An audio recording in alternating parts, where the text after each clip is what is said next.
Let's move on to our big topic of the week in group chat, where we kind of dig a little bit deeper on a story. I have a feeling that me and Aaron are going to yell a lot during this, or at least do a version of whatever Aaron calls yelling. It's like 1 decibel louder than my current Normal voice. speaking voice. Passive-aggressive fuming, no noise. Anyone else is whispering is my yelling. Yeah. So yesterday, WikiLeaks dumped a whole bunch of stuff on the internet again, as they do. I have a feeling this is just the first bit of it. They're going to tease it out again, like they do. Isn't it just wonderful timing as well? I know it surprising. makes it's clearly not related to anything else that Julian Assange and WikiLeaks would pick now of all time to release information that might discredit or smear the United States intelligence services, right? This is a perfectly reasonable thing to do. There's obviously no hidden motive. Fucking Julian Assange. Not a fan? Why don't we get that out of the way first before we dig into the story a little bit? Let's just get all of the What's your pent-up problem rage. with Julian? I mean, despite the fact that he's puts himself out as a bastion of transparency and decency while openly admitting his personal motives for destroying the United States political establishment, and that he Assange. won't go back and face his accusers over rape charges. I mean, and just general douchebaggery. There's a whole lot of things to not like about him. Where do you want to stop? He's an rather than Aussie. start? He's an Aussie. That hair. I mean, there's nothing to like about the hair. This is true. I know like Aaron he's- has some strong feelings about Assange as well. And hair. Yeah, like you've covered a lot of it. I might not have used the same words that you used, but Would yeah, you like, have used more polite words? possibly. Yeah. I don't know. Like I find that he holds himself to a very different standard than he holds Yeah. everyone else, which is a problem for me on deep-seated level. I think his cowardice in facing the allegations rather than charges in Sweden have been, it's been very upsetting. Like presenting yourself as being trapped inside somewhere that you have chosen to go inside and not come out for a couple of years. Yeah, it's all very upsetting. And then Yeah. he said that he would happily, I'm trying to remember the exact thing, but he promised that he would allow himself to go to the US, and it doesn't look like it's going to happen. No matter what he says, he'll drag it out. And yeah, I have a lot of problem with the way that WikiLeaks is managed. It presents itself as a large and vast organization, but it's very clearly very tightly controlled by one person to their whims. He has no way of verifying all the information that he puts out. Obviously, some of it is verified, but like just by the nature of it being anonymous, he's also directly hurt and impacted people by not redacting information properly, and that seems to have been getting progressively more and more sloppy as we've gone like through time. I think the initial cable dumps and the way they handled that was very good. More recently, it's felt like a political campaign. Yep. Yeah. I think that's become a lot of people's problems with him, in particular over the last year or two. Is at some point WikiLeaks stopped being an advocacy organization for radical transparency, which whether you believe in radical transparency or not doesn't matter. I do not. But like, it went from being an advocacy organization for that to a very politicized. Agenda-based. Yeah, like they have an agenda.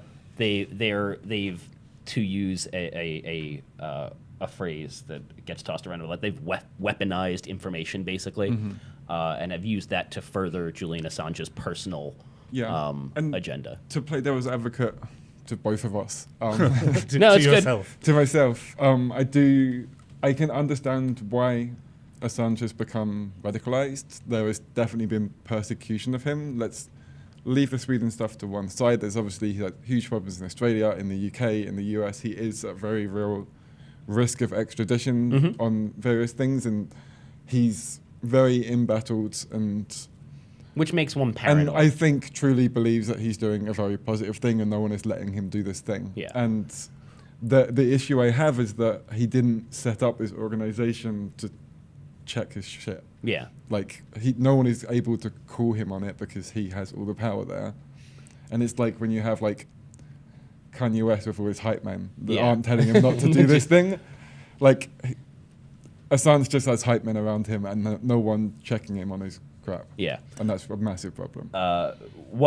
Just want to say one last thing before we kind of move on to this particular story, which is, you know, I know that I agree that I think, you know, he thinks he's doing it for good reasons. He thinks he's doing something noble, and I think there are certain elements out there who think he's doing something noble as well, but whether it's noble and whether or not it's for the greater good, ultimately, you're still doing something that is considered by most governments to be highly illegal. And if you're going to do that thing, you need to understand and accept the consequences for that. I can be personally against jailing whistleblowers, but also understand that the laws on the book say you're not supposed to do this thing. And so to then to complain about being embattled and persecuted for doing a thing you knew was illegal to begin with, and that was going to get you that sort of attention, seems kind of silly. It's like you put yourself in that situation, accept it and deal with it and understand it. That's fine. Seems to have a very like nihilist view, right? He just wants to change everything and burn everything down, which is, I mean, sounds like a great idea to me, but it's not a very easy thing to achieve. When you're trapped in an embassy. Yeah. So let's dig into this specific story now that we've gotten the Assange is a garbage monster off of our chests. So they dumped the stuff about CIA hacking tools. Do one of you guys kind of want to run through that a little bit and tell us what was in these leaks, what was in these documents? I'll talk very briefly. The thing that really concerns me when I started seeing the headline on our site, 'cause I think I was flying when this all came out, or I wasn't paying attention at the time. So on like the mobile side, there are apps that a lot of journalists use and people in governments. You've got Confide, you've got Signal, even down to WhatsApp and Telegram that have end-to-end encryption. And so like the headline item is that the CIA can read your messages on these things. Like the fact that these are encrypted services doesn't matter. And it turns out it's not quite as cold and dry as that. Yeah. Basically, if your device is being compromised, they have ways to see what you are writing in these in these apps before it is sent and encrypted. Because obviously when you're typing it into your keyboard, there's no encryption on the iOS keyboard, I assume. I would assume it's not. Yeah, not until you click send, and then it gets encrypted with a key, and et cetera, et cetera. And so basically, a lot of it is about these governments circumventing encryption. And I'm sure someone else can talk to the other sections, but it seems to be they haven't broken AES. They're not like No, it's nothing they're not to like do with, like, magical cracking the encryption encryption. Yeah. wizards. It's like this is all the creepy stuff that the CIA allegedly can do to get around encryption. Yeah. So, I mean, again, yeah, they haven't broken the encryption. Although, I will throw this out there, that if you think that encryption is going to protect you, you're probably fooling yourself. I don't know about that. But that's how... I think that to take that line is to encourage people not to use the very Well, best no, encryption here's they what can. I'd say is you should be using encryption and you should be using encrypted apps if you want to protect your communications. But if you have made yourself a target of the FBI or the NSA or the CIA, Right. Aaron. those encrypted apps are probably not going to do much to protect you, because even if they haven't broken that encryption specifically, those organizations have tools that will allow them to get your information. Yeah, I mean, as an immigrant, as a tourist, I could very well be asked at the border to give them access to my iPhone, and they will copy all the data. So, Yeah. yeah. But this kind of just there are reminds ways. me of, do you remember when WhatsApp was giving it the big one about how they're encrypting end to end? And McAfee went out public and said, we broke it. We kind of broke it. And it turned out that was kind of exactly the same thing. They preloaded malware keyloggers. Yeah. So it's kind of that seemed ridiculous and silly, but we're kind of saying the CIA has a sort of similar approach, and Yeah. we're shocked about that. Well, because that's the easier way to do it. Right. Breaking encryption is an extraordinarily hard thing to do. Not impossible, but extremely hard. This is a way to circumvent rather than break, which seems like the easier way of collecting And information. that's whenever you hear about, so Telegram had some trouble with its encryption fairly recently, and whenever you hear about problems with these encrypted services, it's never the algorithms themselves, but rather how they're being applied in Yeah. the app. There are these flash moments when you're not going to have an entirely end-to-end system. How do I put this better? When you're doing end-to-end communication, unless you can encrypt every single part of that and leave no trace on any server, then you're not entirely secure. And so a lot of security people have had problems with Telegram because these messages are touching a server. They're not peer-to-peer. And that's what Signal does slightly better, but then Signal is tied to a phone number.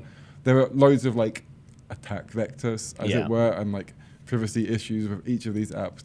No one has it completely perfect because at the end of the day, you can't encrypt it perfectly because it needs to be able to find its intended receiver, unless you're like putting it on a thumb drive that's entirely encrypted and handing it to someone. But who knows? That thumb drive might have already been compromised.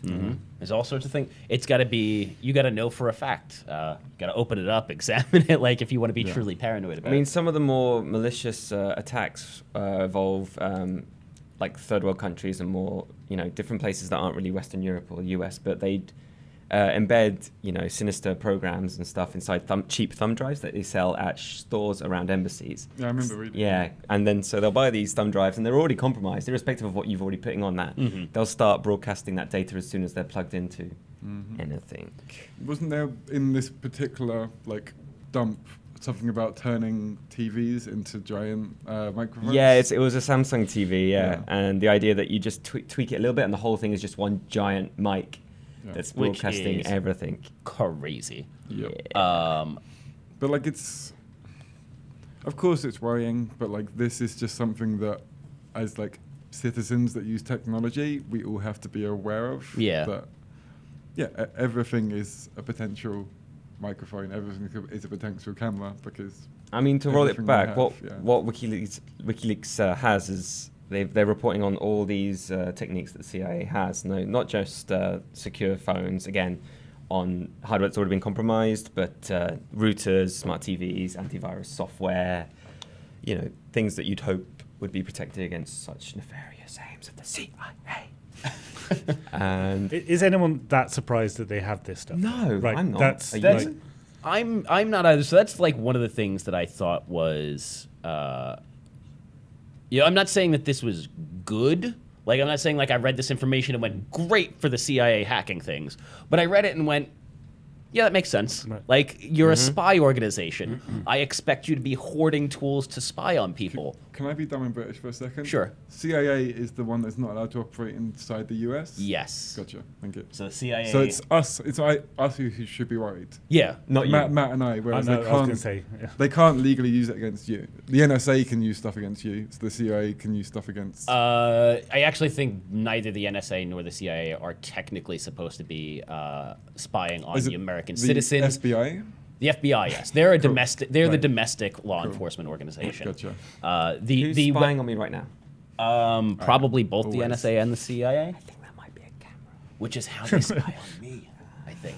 Every week. Yeah. Well, I mean, that's sort of the workaround for them is if you have communications with like a foreign national, that's how they go, well, it's related to this thing, so we can collect your information. That was like the big thing in the NSA leaks was all about.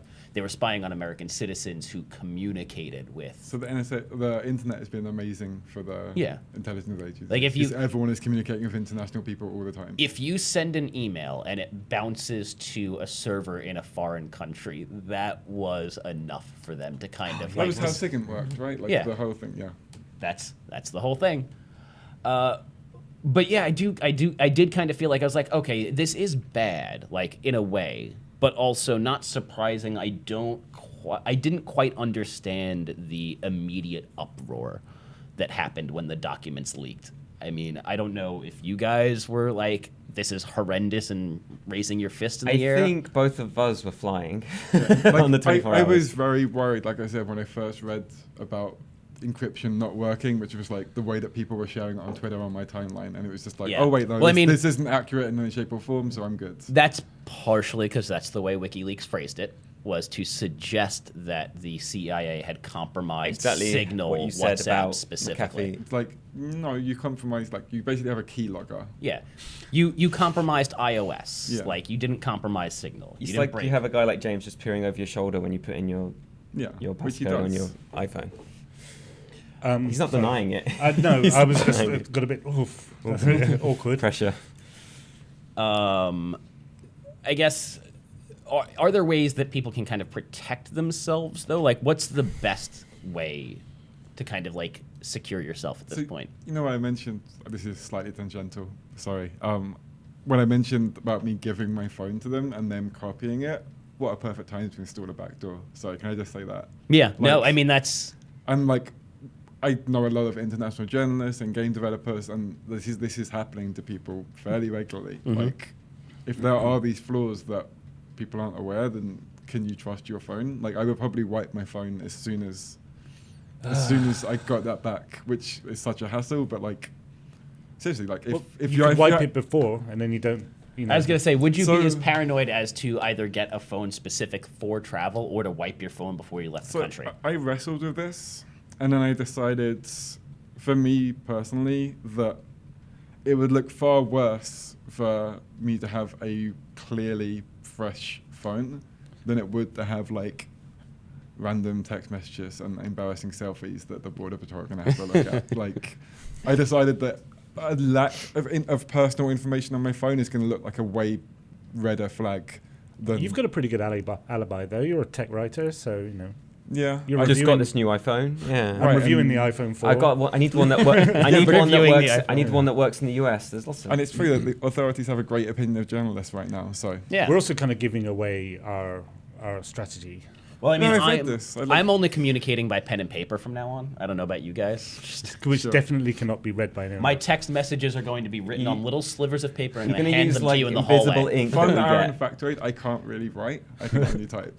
And that's not even And a apparently, joke. with only 2 fingers, we learned earlier, Yeah. just Yeah. before we were recording. So basically, we're all going to start printing our tweets. This is sort of Yeah. what the New York Times is This doing, is the is last- circumventing security. This is the last That's- podcast. Next week, you'll have an LP delivered to your house.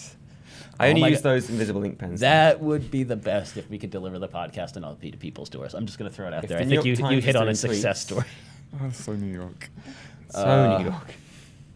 It's so dumb, but so good.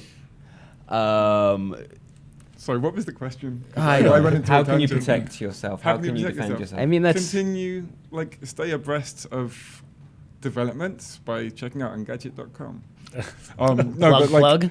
Yeah, like, no, stay abreast of developments. Follow people that are reporting on this stuff. Like, I don't report on security stuff, but I'm semi-learned in it because I read people that are. Yeah, continue using encrypted apps rather than unencrypted apps. Don't hand your phone to strange gentlemen in dark alleys.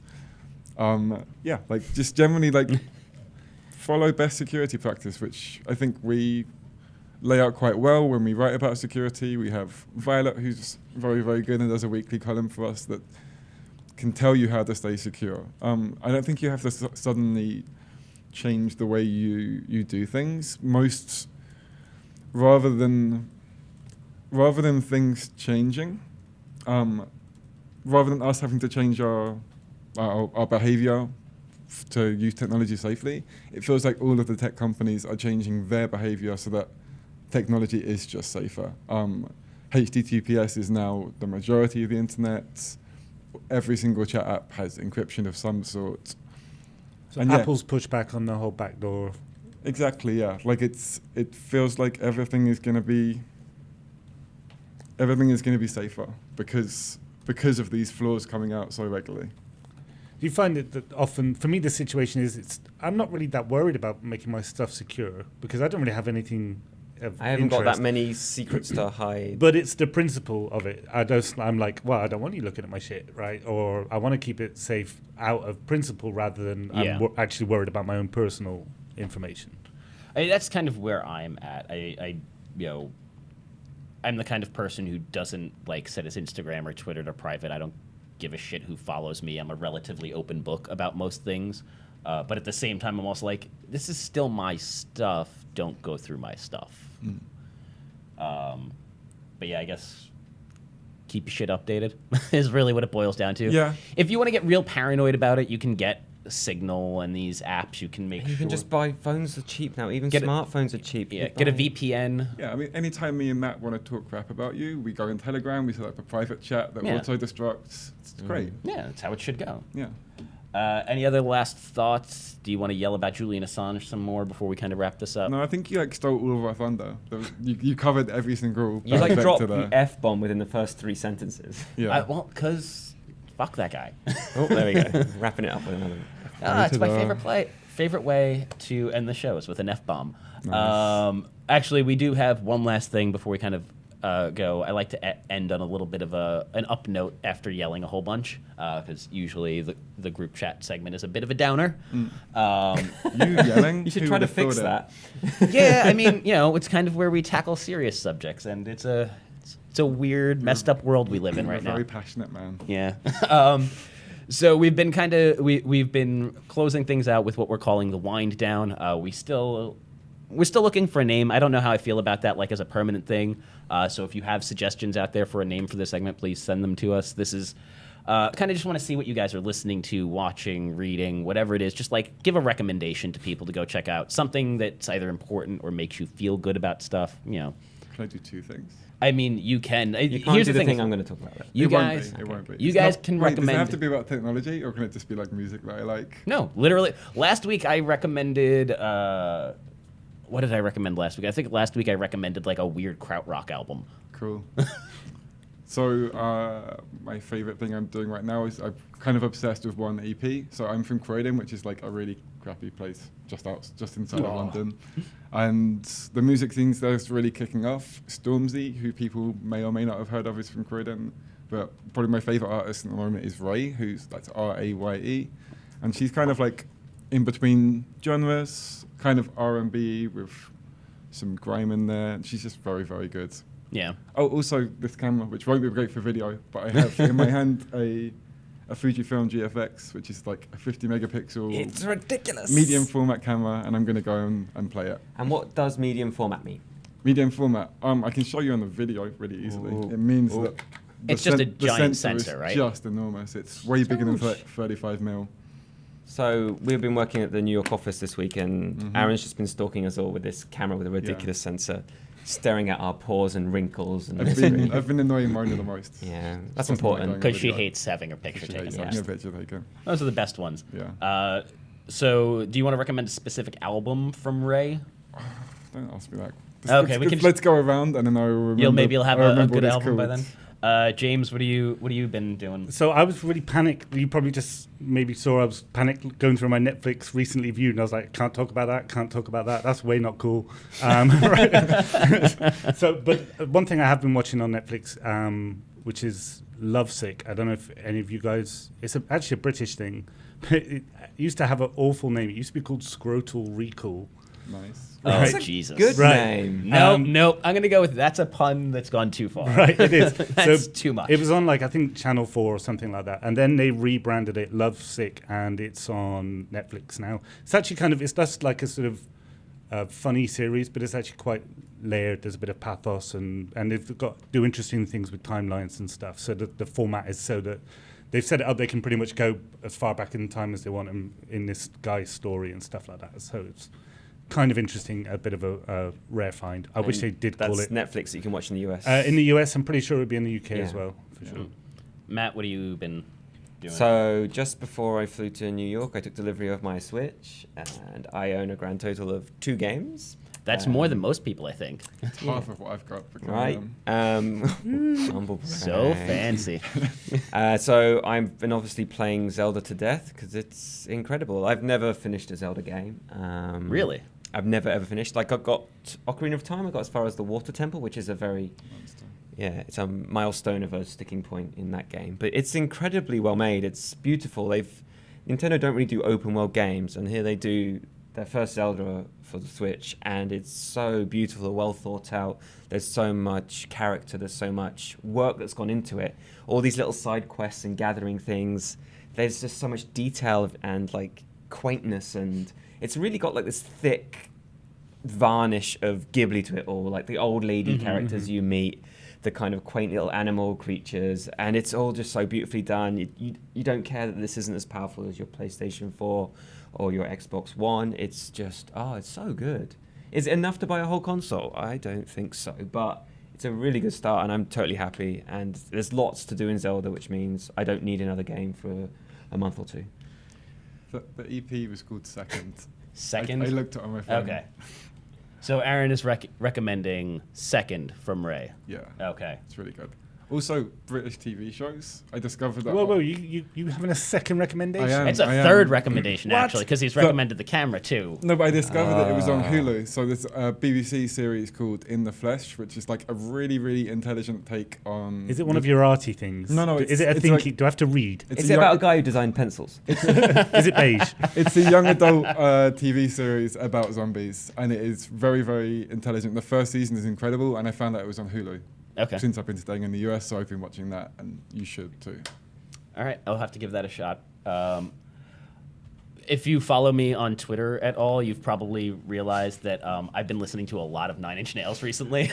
Broken, fixed. What era? Well, I just discovered that there is a definitive edition of The Fragile, and I had to buy it.